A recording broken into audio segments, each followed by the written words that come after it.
E estamos de volta com o BBcast, seu podcast de automobilismo e outras nerds. No episódio de hoje vamos falar sobre a etapa de Curitiba da Stock Car. Bom, e aqui comigo está a Débora Santos Almeida. Olá, amigos, sejam bem-vindos a mais este podcast. E bom, este episódio, assim como aconteceu lá na Stock Car, nós vamos dedicar ele ao Amadeu Rodrigues.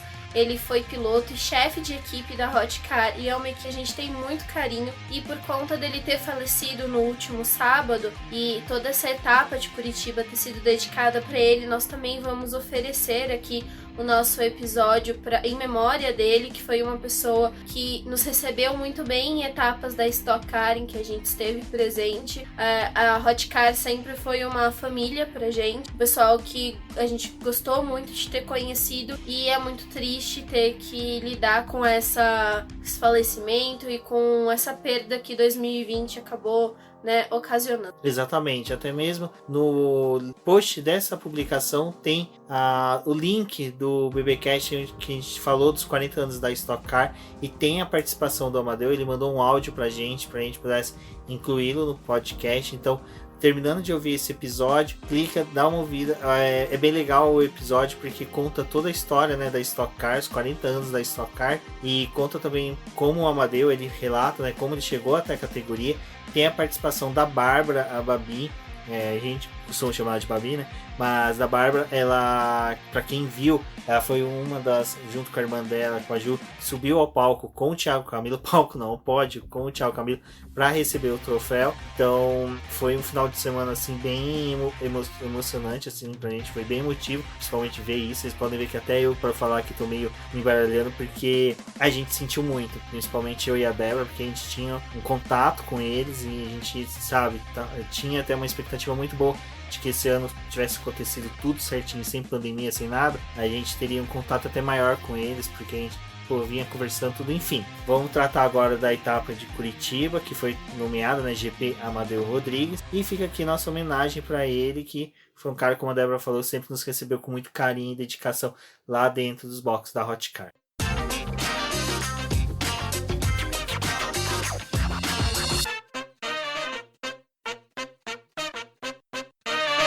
Bom, Débora, essa etapa foi legal pelo seguinte: a gente viu o ressurgimento do Thiago Camilo. O Thiago Camilo retornou, acho que ele parece que se encaixou muito bem com esse carro. O desempenho dele com esse Corolla neste final de semana foi muito superior do que a gente pode imaginar, principalmente porque o Cruze começou dominando o final de semana, O que eu acho interessante, assim, é que quando a gente vai falando da Stock Car esse ano, é muito pautado esse desenvolvimento que o Cruze tá tendo na pista, que é um desenvolvimento que foi um pouco mais lento, teve que utilizar pacote de atualização para ele poder tentar se equiparar um pouco com o Corolla, enquanto o pessoal que tava com o Corolla tava andando melhor, assim, conseguia as duas, até às vezes até o pódio completo, enquanto o pessoal que tá andando com o Cruze teve um pouco mais de dificuldade. Mas ali na questão do Thiago Camilo, eu acho que é interessante a gente até comparar com o César Ramos, O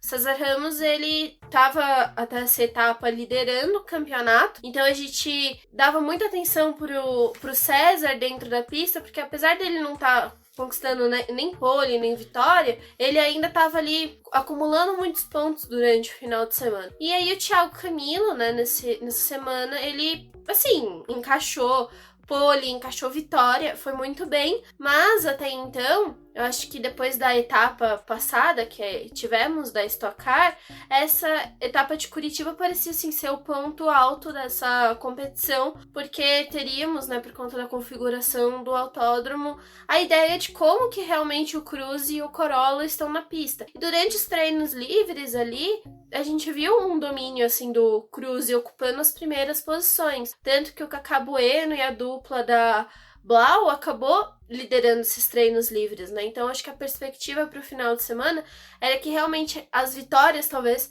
se acumulassem aí pro Corolla. Pro Corolla não, pro Cruze. Exato, a gente até começou a pensar se as equalizações já não estavam começando, a pender muito favorável pro Cruze, enquanto que o Corolla talvez ia necessitar, mas pelo que a gente viu, até pela dinâmica da pista, não era esse sentido que a gente poderia extrair no final, das 3 corridas. É o que você falou sobre parecer que até o Cruze estava ultrapassando o Corolla. Eu até fiquei com medo de quando o Corolla tivesse a atualização de receber esse pacote aerodinâmico aí, se aí ele não ia saltar muito em diferença do Cruze, né? Porque a gente teve o Cruze atualizando com os 2 pacotes que eram disponíveis na temporada, e aí toda essa questão, né? Mas eu acho que essa pista, sim, foi determinante porque ela tem, sim, as retas que acabam mostrando o bom desempenho do Corolla, mas o miolo ali da pista, que tem as curvas, acaba sendo um palco de bom desempenho pro Cruze. Mostrou que eles estão bem alinhados, esses 2 carros. Já dá, acho que pra gente ter aquela ideia de que sim, a competição no Stock Car voltou a ser disputadíssima entre os 2 modelos. Exato. Bom, o que é legal, que é a expectativa que a gente tem agora, principalmente para as 2 próximas etapas que serão decisivas, é que Goiânia, até o próprio Casagrande, após a conquista, né, do vitória dele na segunda corrida, ele falou que provavelmente em Goiânia, em decorrência das retas que tem na pista, o carro dele não seria tão favorito como foi esse final de semana em Curitiba. Mas eu acho que já em Interlagos, né, o Cruze deve ter um desempenho um pouco melhor, um pouco mais acentuado do que foi na corrida do milhão. Eu acredito que agora a gente já tá realmente nesse caminho aí que os 2 carros já estão mais dentro da competição. E sim, acho que ainda vamos ter, provavelmente, a diferença entre os 2 em pista, justamente por as características que cada circuito tem. Então, talvez agora em Interlagos, eu acredito que, como é final de ano, né, já pegar outras questões, a pista já vai estar mais diferente. Agora Interlagos já está recebendo outras competições, diferente ali, primeiro cenário de quando a Stock Car pegou a pista. Eu acho que vai ser sim uma disputa bem equilibrada entre os 2 carros. Exato. Bom, sobre isso, acho que fica interessante a gente acompanhando. É uma boa perspectiva para o futuro. Eu acho que isso até auxilia nessa negociação que a Stock Car está fazendo para trazer uma terceira montadora, porque não vai ficar aquela coisa de tipo, eu vou entrar hoje e não vou ter chance de me equiparar ao Cruze, que já está em 1 ano, ao Toyota Corolla, que já está 1 ano, o Corolla que já começou dominando 2020. Então é legal que uma terceira montadora tem chance de chegar. Se ela for do mesmo nível, se mantém. Se ela não for, 1 ou 2 equalizações consegue colocar ela ali no mesmo patamar das demais. Acho que a gente tem que lembrar, apesar de já estarmos aí no final da temporada, de ter aquela questão do descarte que os pilotos vão poder utilizar até para poder mostrar esse campeonato, manter essa disputa, né, do campeonato. É importante lembrar que aqueles testes de pré-temporada que estavam previstos para quando esses 2 carros iam ser introduzidos aí na categoria, não aconteceu, né, por conta do Covid. Foi tudo atrapalhado, esse desenvolvimento que a Stock Car teve. Então eles tiveram, assim, uma equalização dos carros, buscaram modelos que eram equivalentes para não ter tanta disparidade, mas é óbvio que cada equipamento tem a sua característica, porque são de fabricantes diferentes. Diferente do ano passado, quando eram carros bolhas, né, que em si a estrutura era a mesma. E agora eles estão trabalhando com outras formas de carro. Então tem a questão do lastro de sucesso, que foi introduzido também para poder aproximar os carros. Então eu acho que tudo isso a gente está vendo que é uma temporada atípica dentro da Stock Car. Ainda assim, a competição se mostra muito forte e, como o Rubens falou, se outra montadora entrar, em 2021, a gente espera que as coisas já estejam melhores, que a gente não precise ver um campeonato tão apertado, assim, em questão de etapas e desenvolvimento, assim, ter que ter sido tudo muito corrido para poder retomar a competição, né? Então, acho que, assim, já passamos por essa fase de introduzir 2 novos carros e as próximas montadoras que acabarem agregando a competição, elas vão ter uma chance melhor até para poder se adaptar, porque já conhecemos os problemas que tivemos com esses 2 carros, o que precisou ser feito, então quem entrar já vai ter todo esse parâmetro aí do que foi visto na pista esse ano. Bom, e um piloto que a gente viu ressurgir neste final de semana e com muita força foi o Thiago Camilo, que assumiu a liderança do campeonato com 2 vitórias, 2 poles. Foi legal porque ele imprimiu aquela tática do ano passado dele, né? De ser muito rápido, ter o carro mais rápido no final de semana, mas ele também, até durante a transmissão ali, eles levantaram essa questão dele ser um exímio jogador de pôquer, em que ele usou a tática do blefe para obter vitória, mas o final de semana do Thiago Camilo acho que foi irretocável. Até a corrida que a gente teve ali na segunda prova do domingo, ele tinha tido 100% de aproveitamento, né? Ele tinha feito a pole, vencido a corrida do sábado e depois isso na primeira corrida do domingo e mostrou completo domínio, né, na pista. Ele tava realmente, assim, tranquilo na pista, ele conseguiu lidar muito bem e fugiu de alguns problemas ali que alguns pilotos tiveram, de, por exemplo, ter problema no sábado, né, e só correr no domingo. Então ele conseguiu fugir de todas essas adversidades aí para poder conseguir ter uma boa prova. E tivemos corridas, acho que até parecidas, entre o sábado e o domingo por conta das estratégias, né. Ali no sábado, porque era uma prova só, o pessoal meio que não tinha muita preocupação com o equipamento, porque não ia ter uma segunda corrida no sábado. E o Thiago Camilo aproveitou a chance, assim, para poder dar tudo com o carro para conseguir essa pole e também a vitória. E teve uma característica muito legal, assim, da pole dele, porque o pessoal tava tentando decidir a pole já na primeira ou na segunda volta ali da pista, para poder economizar combustível, né? E também não ter tanto desgaste do pneu. E o Thiago, ele fez uma manobra diferente do pessoal, que foi ficar na pista aquecendo o pneu, trabalhando com esse aquecimento para quando ele desse a volta dele, que era a volta definitiva, ele já tá com o composto no pneu ideal. E alguns pilotos a gente viu até falando a respeito da calibragem do pneu, né? Eles já saíam do box com uma calibragem específica do pneu e não tinham muita chance de dar 2 voltas, porque conforme o carro vai se movimentando na pista, essa calibragem ela pode alterar, né? Tanto reduzir ou aumentar por causa da ação da pista. E aí esse pessoal, eles realmente tinham que definir já na saída dos boxes ali para poder dar a melhor volta. E o Camilo não, ele tinha combustível, a equipe já tinha pensado na quantidade de combustível, também já estava trabalhando com a quantidade de combustível que ele ia ter que injetar ali na corrida, e foi um trabalho muito bem elaborado ali do time, porque o Salas, por exemplo, que foi acho que o maior adversário dele nas 2 corridas, né, tanto no sábado quanto no domingo, estava trabalhando com uma estratégia diferente. O Salas, ele deu boas voltas, até mesmo na classificação, tava ali muito próximo, mas a parada dele nos boxes era diferente, era um piloto que não colocava tanto combustível para poder sair na frente do pessoal, trabalhando também com a troca de apenas um pneu para poder retornar para a pista mais rápido. Só que aí, quando chegava no final, o equipamento dele já começava a perder um pouco de rendimento. A tocada também dos Salas dentro da pista, que eu acho que também ficou mais claro, foi o que definiu a perda da vitória dele ali no domingo, foi o fato dele, assim, praticamente estourar o carro, né? Ele partiu pro tudo mesmo ali. Ele tava dando tudo com o carro. E aí a gente via ele traseirando muito com o carro, freando no momento errado, saindo da curva de um jeito muito estranho. E ele começou a desgastar o pneu dele. E o Camilo não, tava vindo ali rápido, aproveitou a oportunidade.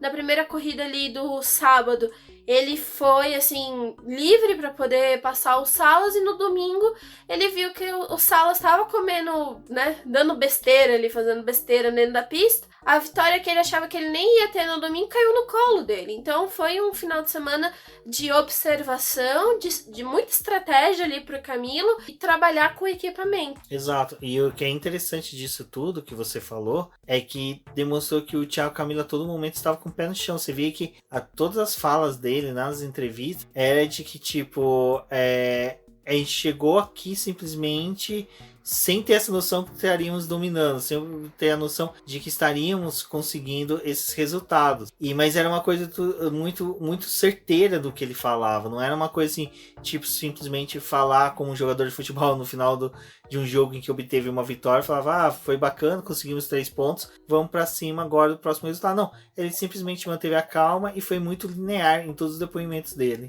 até mesmo o Giafone, né, que é piloto da Truck, ele falou, cara, eu não tenho mais o que perguntar aqui pro Thiago Camilo, porque eu não tenho nem o que perguntar, porque ele mesmo sabe da entrevista dele, o que ele precisa responder.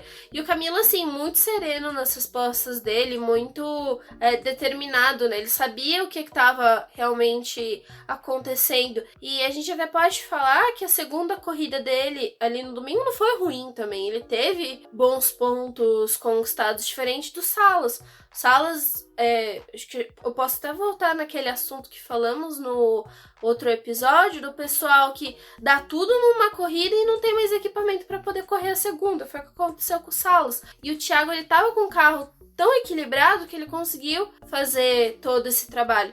E acho que até é diferente do companheiro, né, dele de aqui, o César Ramos. Teve um final de semana, assim, muito apagado. Eu lembro pouquíssimo dele na pista, que a gente fala assim, nossa, ele tava tendo uma participação interessante ali, porque ele ficou muito apagado. Bom, é uma pena, né, porque o César Ramos, um jovem piloto que conseguiu, este ano, estar numa equipe ponta, conseguiu ser um companheiro que bate de frente com o Thiago Camilo, e isso foi muito legal, a gente poder ver, né, a equipe do Matheus com 2 carros bem competitivos, mas do Thiago Camilo, acho que é sensacional a gente poder ver ele disputar o título, liderando agora. Tudo indica que ele pode ser um dos francos pilotos a conseguir, né, o título. E é lógico, todas as fichas recaem sobre ele, mas tem um piloto ali que também surgiu nesse final de semana, parece que gostou um pouco mais, que foi o Daniel Serra. A atuação dele foi discreta na primeira e segunda corrida, mas ele foi obtendo pontos, que sempre foi a característica do Daniel Serra. Mas já na terceira corrida, onde que é nessa característica que a Stock Car tem, que você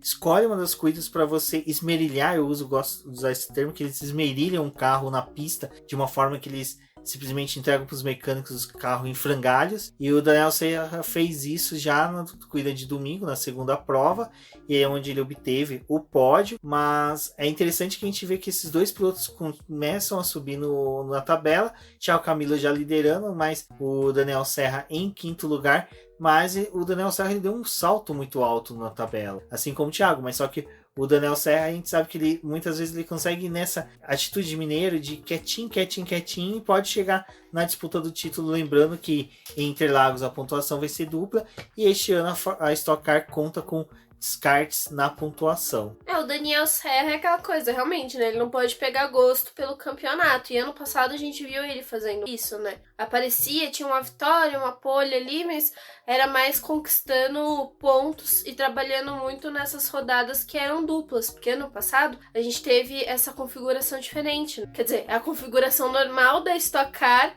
mas diferente do que a gente tá vendo esse ano. Então, tinha corrida no domingo, as duas provas, uma seguida da outra, mas o Serra ele tava trabalhando para conquistando pontos ali, fazendo esse trabalho de somar muito nessas duas corridas, e esse ano é aquela coisa. Na verdade, assim, a gente já tinha certeza que o César Ramos talvez não permanecesse muito tempo ali na liderança, até ficou bastante tempo, mas não era só ele, porque os pontos da Stock Car estão muito apertados. Essa disputa aí do título é muito acirrado. E a gente tá vendo a mesma coisa do ano passado, né? Terminando assim com quem tiver o melhor desempenho na última corrida para poder ganhar esses pontos. E agora estamos aí, né, com o Camilo na liderança com 222 pontos, o que até pode parecer uma margem segura ali, já que o Ricardo Zonta tá com 198 pontos, mas não é segurança nenhuma também para o Camilo, porque o próprio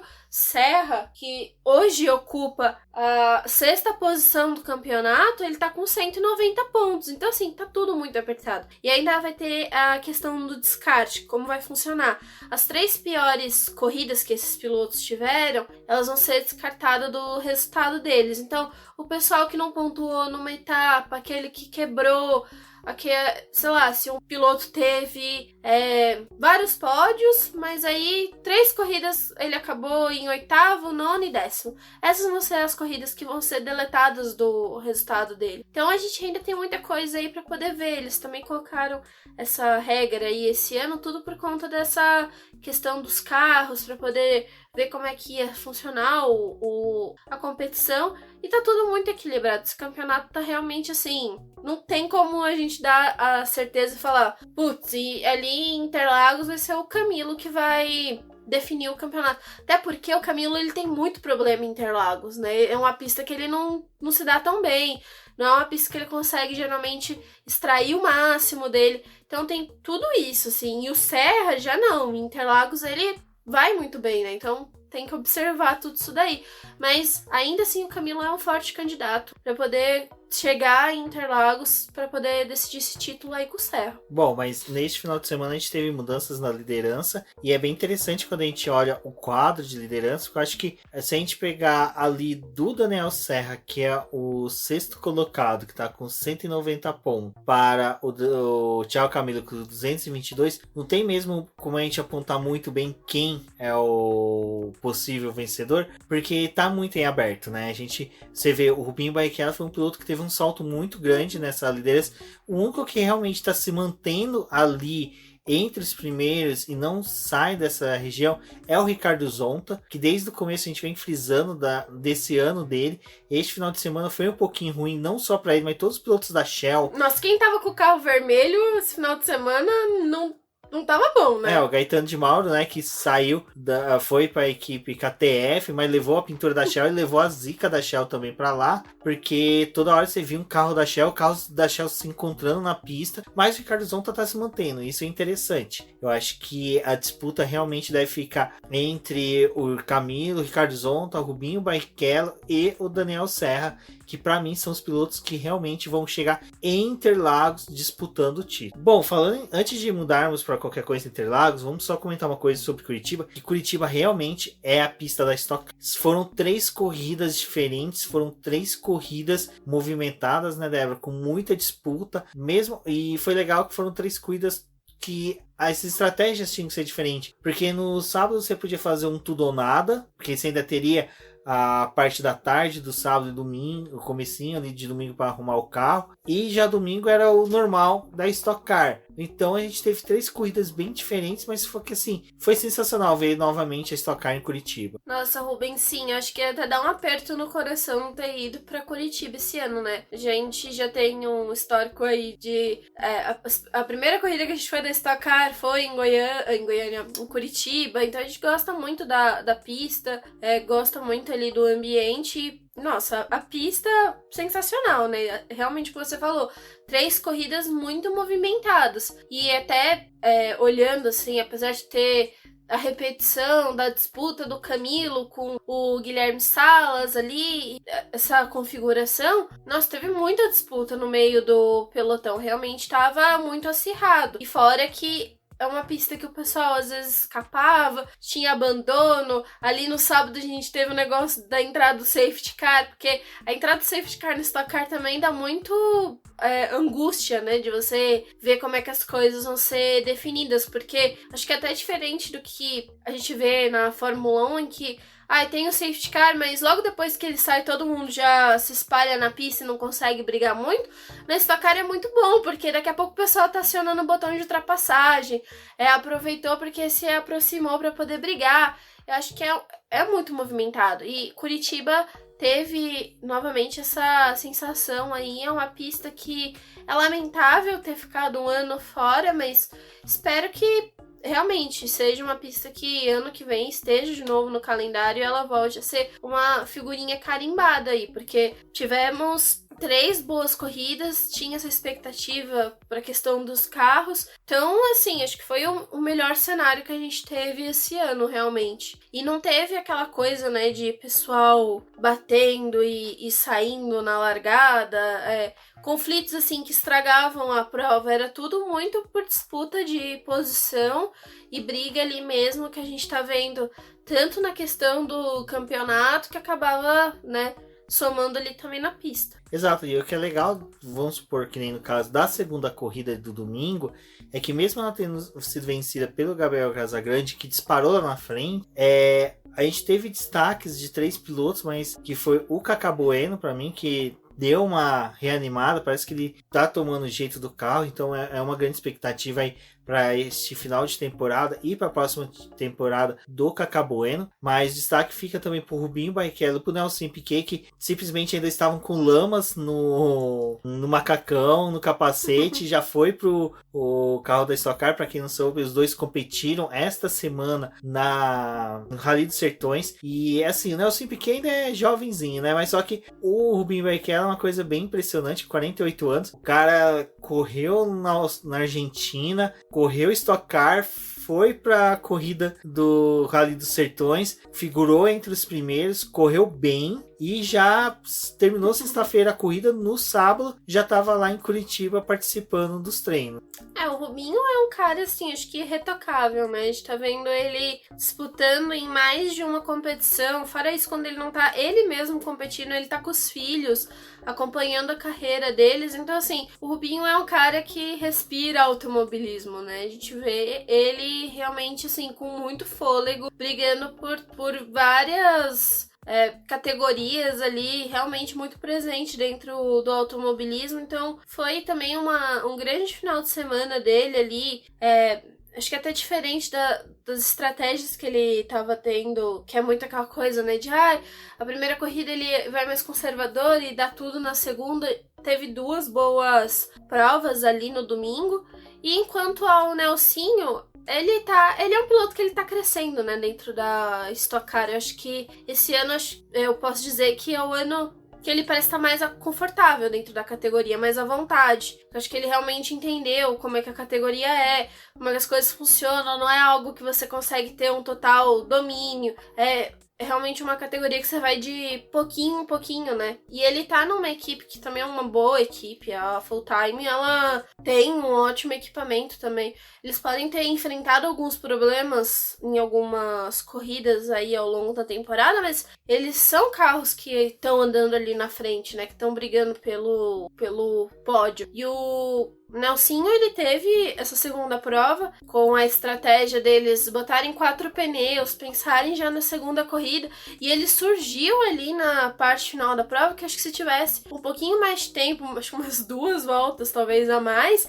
ele estaria chegando no Casagrande para poder brigar realmente. Assim, acho que ia ser uma disputa bem interessante. Tanto que o Casagrande, ele falou, até me assustei quando eu olhei pro retrovisor e o Nelsinho já tá colado em mim. Tipo, o que tava acontecendo? Porque o Nelsinho, ele ganhou muito desempenho nessa segunda corrida. Então, cara, é um pessoal que desfrutou de outras categorias, ou tá desfrutando ainda, e tá aí, né, nessa briga dentro da Stock Car. Eu acho legal que o pessoal corre fora, não sei o que, mas volta pra Stock Car e mostra também a importância e o valor que a categoria tem. Exato. Bom, e como foi dito pela Débora, o final de semana foi todo dedicado, né, ao Amadeu Rodrigues, que era dono e chefe de equipe da Hot Car.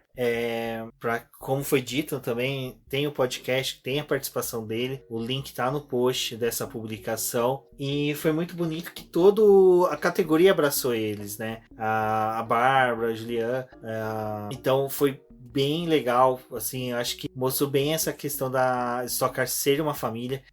Este ano a gente, para quem é do grupo de apoiadores do Boletim Paddock, viu como a gente ficou muito chateado quando teve a questão da pandemia, por N motivos, acho que todo mundo ficou, mas só que a nossa era que a gente estava com uma aproximação muito grande da categoria para fazer cobertura esse ano, estava com muitos projetos, e quando foi cerceado isso tudo da gente por causa da pandemia, a gente começou a pensar também nesse distanciamento que a gente ia ter da família da Stock Car, que vai desde o pessoal da sala de imprensa, que a gente já começou a ter uma amizade, começou a ter um companheirismo com eles, até mesmo com engenheiros mecânicos, chefe de equipes, que a gente começou a ter uma proximidade, começou a ter uma amizade, e um deles era o pessoal da Hot Car, que até lá no grupo dos apoiadores eu contei que já era tradição, eu chegava na sala de imprensa, montava lá a minha mesa, tudo certinho, ligava o computador, enquanto que tava fazendo aquelas coisas que o Windows demora 2 dias para fazer, eu ia para Hot Car, encontrava com o pessoal, tomava um café, voltava para a sala de imprensa, eu sabia que ali meu dia podia começar, que ali era ponto de partida do final de semana da Stock Car. E quando veio a notícia do falecimento do Amadeu, era madrugada de sexta para sábado. Eu lembro que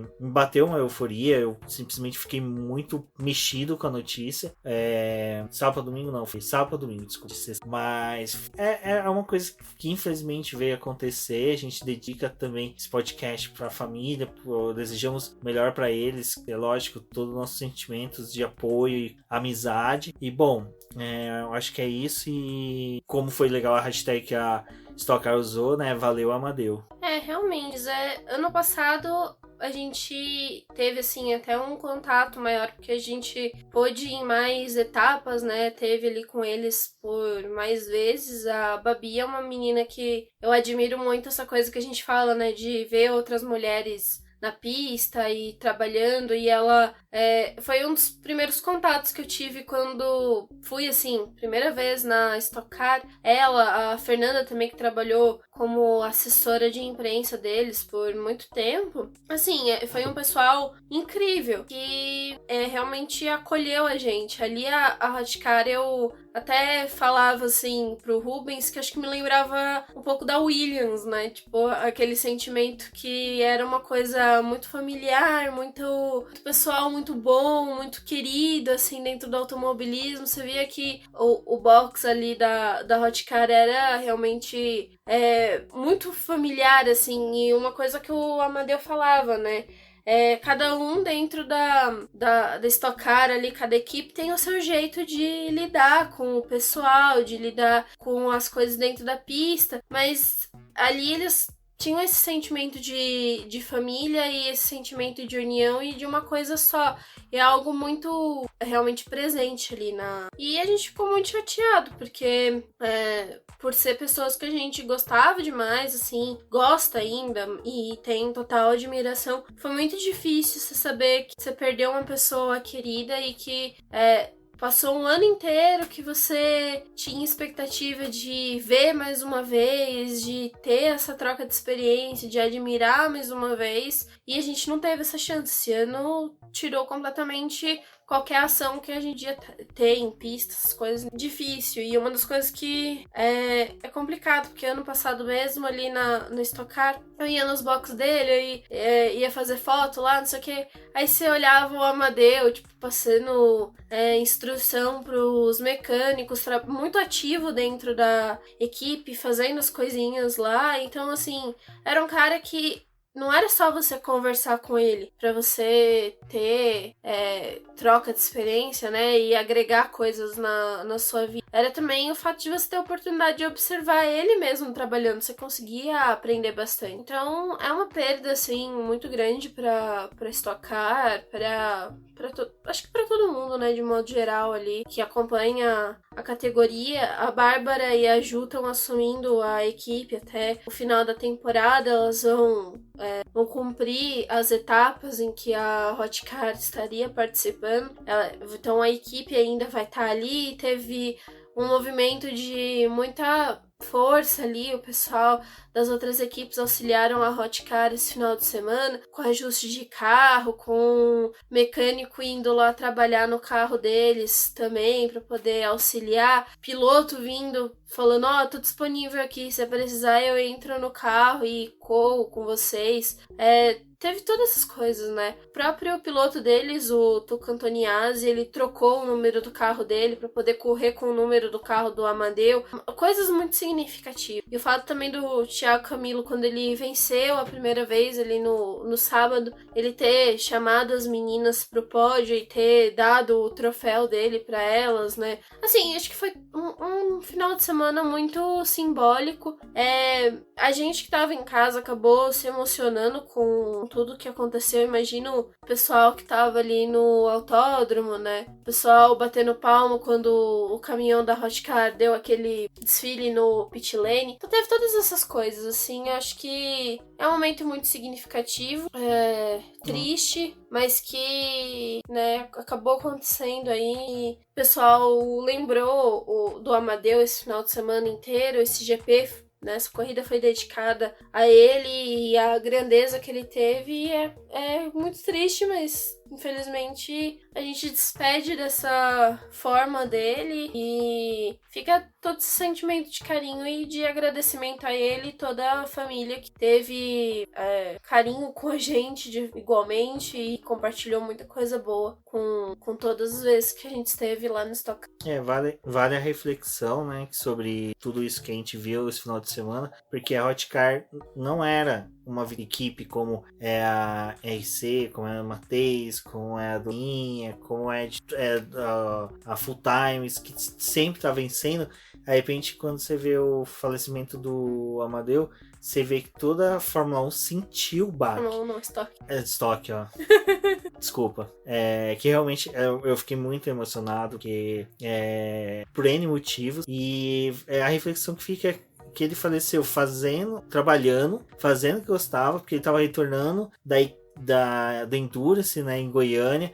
Tava com a esposa, com a Sibeli, com os mecânicos na mesma van. Então você vê que eles tinham realmente essa questão de unidade, de família. E eles sempre foram aquela equipe que a gente via que fazia muito com pouquíssimo mesmo. E a nossa, acho que para quem acompanha Stock Car pelo Boletim do Paddock, viu que a gente sempre teve uma predileção de quando ia fazer alguma notícia, sempre utilizar fotografias dos carros deles, porque a gente sempre quis demonstrar esse retorno de carinho que a gente tinha por eles. Até o banner que é do Apoia-se com a imagem de Stock Car é o carro do Rafael Suzuki quando ele correu pela equipe da Hotcar. O banner da tag, né, da Stock Car do site do Boletim do Paddock é o carro da Bardal, do Guilherme Salas, que foi o primeiro carro da Stock Car que realmente eu cheguei bem perto dele desmontado, que eu tive contato direto, que eu tive explicações sobre detalhes assim que a gente não percebe no dia a dia, acompanhando, que só realmente quem frequenta um paddock pode ter. Então eu acho que é interessante a gente ver quando a gente menos espera, a gente está em torno de uma família e não simplesmente só se depara com isso na hora de uma perda, de uma morte. Então é por isso que fica aquelas sensações sempre de umas reflexões sobre o que vale a amizade, o que vale o companheirismo, o que vale são as promessas garantidas em que você faz, cumpre, porque você nunca sabe quando você vai fazer uma promessa e a pessoa não vai estar lá próxima de você depois. Então acho que é isso, acho que o programa ficou muito emotivo essa parte final, mas é que a gente queria muito fazer alguma coisa e agradecer, né, mais uma vez. Então é isso, eu sou o BGP Neto, minhas redes sociais sempre o BGP Neto. Agradeço a todos que ouviram até aqui e até a próxima. Eu sou a Débora Almeida, no Twitter como TheFlower, siga o Boletim do Paddock nas suas redes sociais. Gostaria de agradecer a todos os acessos que a gente está tendo lá no site e também dos nossos vídeos lá no YouTube. Então continuem acompanhando o nosso trabalho para poder saber mais e até uma próxima. Ei, não desligue ainda não, temos um recadinho para você. Você conhece o nosso programa de financiamento coletivo e contínuo do Apoia-se? Ele funciona da seguinte forma: mensalmente você contribui com um valor para o Boletim do Paddock, e com este valor nós revertemos em edição e publicação dos podcasts BBcast, dos vídeos no YouTube e na produção das lives, bem como auxilia no desenvolvimento e no crescimento do site e também da nossa divulgação nas redes sociais.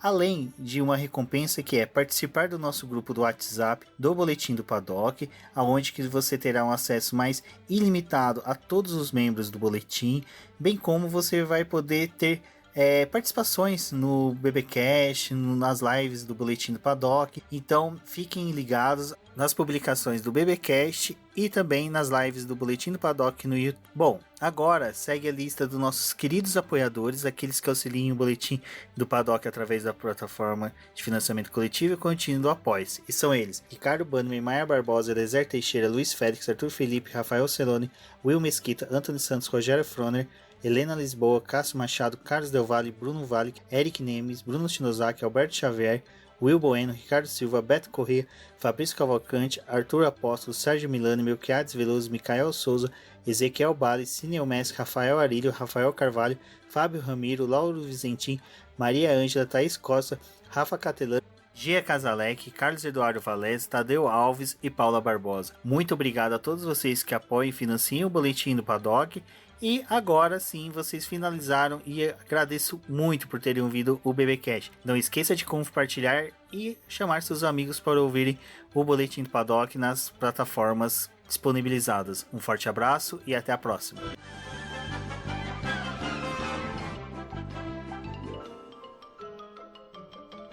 Isso é tudo, pessoal.